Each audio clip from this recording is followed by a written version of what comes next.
Today we're going to be talking about 5 things to do and 5 things to avoid in the aftermath of a traumatic stress.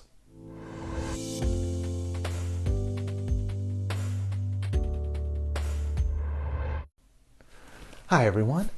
In today's video, we're going to be talking about ways of coping with traumatic stress. So things to do and things to avoid in the days and weeks following a traumatic stressor in order to help speed up the recovery process and the healing process.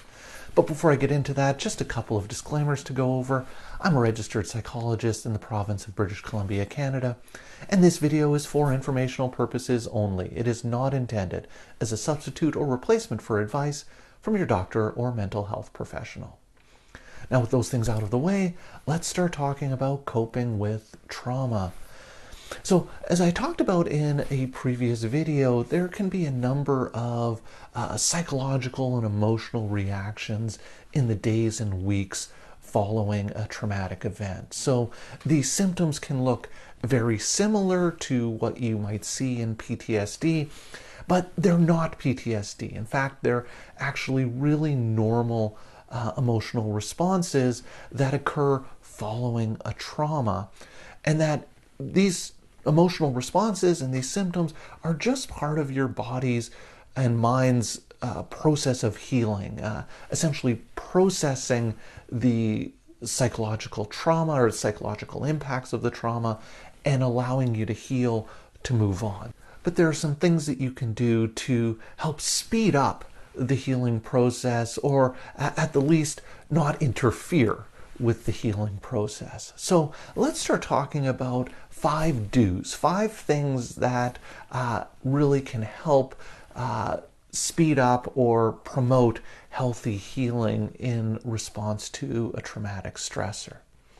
And the first is to reestablish a regular routine as soon as possible following the traumatic event. So get back to your regular exercise routine, socializing, work, household activities, those types of things, even if you don't feel like it. The key here is you want to try to return to a sense of normalcy as soon as possible. Even if it doesn't feel normal, that's okay. But behaviorally, you want to return to life as it was before the traumatic stressor, like I said, as soon as that's possible.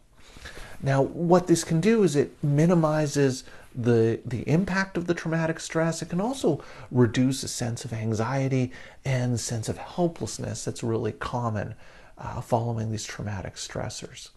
So as much as you can, get back to just doing the things that you did prior to the trauma. Like I said, even if you don't feel like it. And that's something that I'm going to be coming to again and again, is doing these things even if you don't feel like doing them. Second thing you want to do is to try to minimize your media exposure.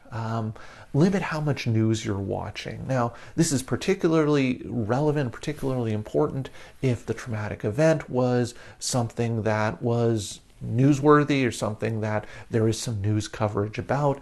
You probably want to avoid reading or reviewing any of that news coverage. You also want to avoid any news coverage associated with related traumas, at least for a few days and weeks until the psychological symptoms from the traumatic stress ease.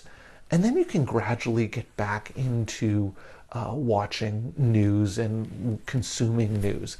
What you want to do is just try and go on a bit of a media diet following the traumatic stress, because you don't need these constant reminders of it, because you're probably being reminded of it in other ways. And so allow your mind to process those reminders as opposed to doing lots and lots of media consumption and news consumption. A third thing to certainly get back to doing as quickly as possible is engaging in exercise. Exercise has huge benefits in reducing stress by physically reducing tension that people will experience. So following a traumatic stressor, people physically can experience a lot of tension because physiologically they're ramped up following the trauma. And so physical activity can help reduce the impact of these physical sensations. It can also help with assisting with sleep, and exercise can also help build energy and motivation following a traumatic event. And so exercise is a really, really effective tool that you can use following a traumatic event to get back to feeling better. Another thing you want to do is to reach out to other people. Social support is hugely important, and having that social support can really help buffer against the effects of the traumatic stress. Now, the key is you don't have to have all of your social interactions focused on talking about the traumatic experience. In fact, it's better if you're not going over it with your friends over and over and over again. The idea of this social contact and the social support isn't to debrief what happened, it's to just be around other people. Now, obviously, if you feel like you want to talk to people about it and want to get some of the things off of your chest, by all means, but the focus of your interactions shouldn't just be on the traumatic event. Try to focus on normal topics. The key is being around other people is important. Just having that social contact is really important, even if you don't feel like it. Again, going back to that sense of doing these things even if you don't feel like you want to do these things. That's especially important to be doing, because following a traumatic event, the psychological distress, the anxiety, the sense of helplessness, it'll want you to do things like avoid and withdraw from other people. That's where you want to fight those urges and get back to doing those social contacts, even if that's not what you feel like doing. And the fifth thing to do, the fifth thing to focus on following a traumatic stress is focus on self-care, ensuring that you're taking care of yourself through things like eating well, eating regular meals, again, even if you don't feel like it. Trying to establish a regular sleep pattern. What you don't want to be doing is having your sleep pattern go out the window. So going to bed at 3 in the morning and sleeping in till 11 o'clock in the morning or noon. You want to try and keep your sleep routine as regular as possible. Again, going back to that notion of having a regular routine or getting back to your regular routine as soon as possible. You want to make sure that you're showering, getting dressed each day, getting ready for each day as you typically would. And again, even if you don't feel like it, getting back into hobbies or recreational activities, doing things for enjoyment or reward, even if you don't feel like it, because those hobbies and those recreational activities are part of your normal routine. So it's really important to get back to doing some of those things, because eventually you'll start to enjoy those things again, and they'll start to put sort of motivation and energy back into your life. So those are some things that you really want to focus on doing. So let's talk about 5 things that you want to try and avoid doing following a traumatic stressor. Now, the first is, don't tell yourself how you should be feeling, right? There's no right or wrong way to feel or to respond in these types of situations following a traumatic stressor. Some traumatic stressors may be more upsetting to you than to other people just by the nature of the stressor or your own sort of situation. So what you don't want to do is compare yourself to other people and, oh, this doesn't seem to be bothering them. Why is it bothering me so much? Well, it might be bothering you so much because you're in a different place or it affected you in a different way. I'll often see this when I'm working with some of my police officers, where some officers can manage files that deal with children, and it doesn't bother them as much, or it doesn't bring up as much psychological distress for them. And part of the reason for that is, maybe they don't have children. Whereas for another officer who has a child maybe around the same age as the child that they're working on this file with, and it brings up emotions and feelings associated because the officer can relate to the parents or relate to the child in a different way than the officer who doesn't have children. So the key is, don't compare yourself to other people, and don't expect yourself to feel a certain way. And this leads to the next thing to avoid doing, which is don't ignore your feelings. It can be really tempting to want to avoid unpleasant feelings or unpleasant thoughts about that come up after the traumatic event through things like thought distraction or thought suppression, trying not to think about it, trying to distract yourself. All this really does is it slows the recovery process. You need to allow yourself to feel what you're feeling. You need to allow your mind to start to process those memories and those thoughts. And if you're trying not to think about it, if you're trying to suppress those thoughts, it interferes in that psychological and emotional processing.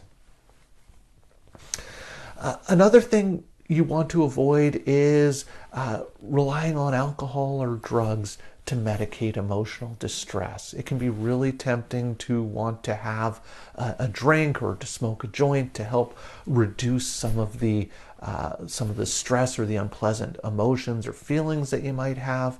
But all this really does is it helps in the short term, but it can really delay recovery from the traumatic stress and lead to significant problems down the road if you always have to rely on drugs or alcohol to manage or self-medicate negative emotional states. Essentially, you don't learn ways of coping that don't involve those substances.